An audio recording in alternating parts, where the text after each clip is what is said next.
यज्ञ, दान तथा तप की समस्त क्रियाओं का शुभारंभ सदैव ओम से करते हैं। मनुष्य को चाहिए कि कर्म फल की इच्छा किए बिना विविध प्रकार के यज्ञ, तप तथा दान को तत् शब्द कहकर संपन्न करे। ऐसी दिव्य क्रियाओं का उद्देश्य भव बंधन से मुक्त होना है। परम सत्य भक्ति में यज्ञ का लक्ष्य है और उसे सत शब्द से अभिहित किया जाता है।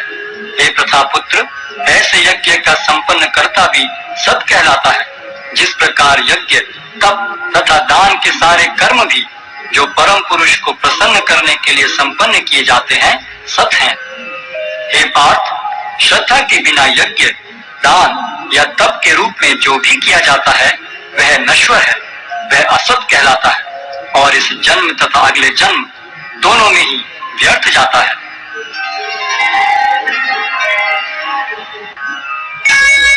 अध्याय 18 उपसंहार, संन्यास की सिद्धि। अर्जुन ने कहा, हे महाबाहु, मैं त्याग का उद्देश्य जानने का इच्छुक हूँ। और हे केशनिशूदन, हे ऋषिकेश, मैं त्याग में जीवन का भी उद्देश्य जानना चाहता हूँ। भगवान ने कहा, भौतिक इच्छा पर आधारित कर्मों के परित्याग को विद्वान लोग संन्यास कहते हैं और समस्त कर्मों के फल त्याग को बुद्धिमान लोग त्याग कहते हैं। कुछ विद्वान घोषित करते हैं कि समस्त प्रकार के सकाम कर्मों को दोषपूर्ण समझकर त्याग देना चाहिए, किंतु अन्य विद्वान मानते हैं कि यज्ञ, दान तथा तपस्या के कर्मों को कभी नहीं त्यागना चाहिए।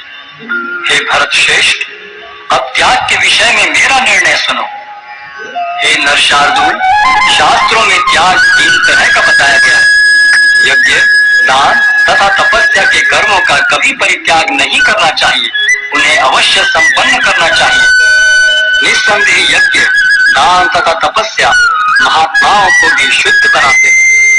इन सारे कार्यों को किसी प्रकार की आसक्ति या फल की आशा के बिना संपन्न करना चाहिए। हे प्रथापुत्र, इन्हें कर्तव्य मानकर संपन्न किया जाना चाहिए। यही मेरा अंतिम मत है।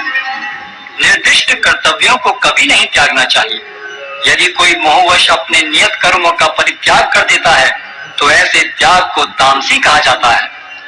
जो व्यक्ति नियत कर्मों को कष्टप्रद समझकर या शारीरिक क्लेश के भय से त्याग देता है, उसके लिए कहा जाता है कि उसने यह त्याग रजोगुण में किया है। ऐसा करने से कभी त्याग का उच्च फल प्राप्त नहीं होता।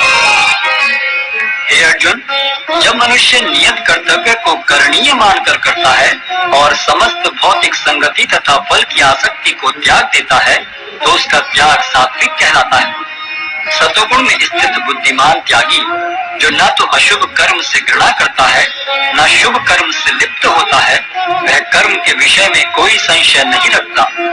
निस्संदेह किसी भी देहधारी प्राणी के लिए समस्त कर्मों का परित्याग कर पाना असंभव है, लेकिन जो कर्म फल का परित्याग करता है वह वास्तव में त्यागी कहलाता है। जो त्यागी नहीं है उसके लिए इच्छित, अनिच्छित तथा मिश्रित ये 3 प्रकार के कर्म फल मृत्यु के बाद मिलते हैं, लेकिन जो सन्यासी है उन्हें ऐसे फल का सुख दुख नहीं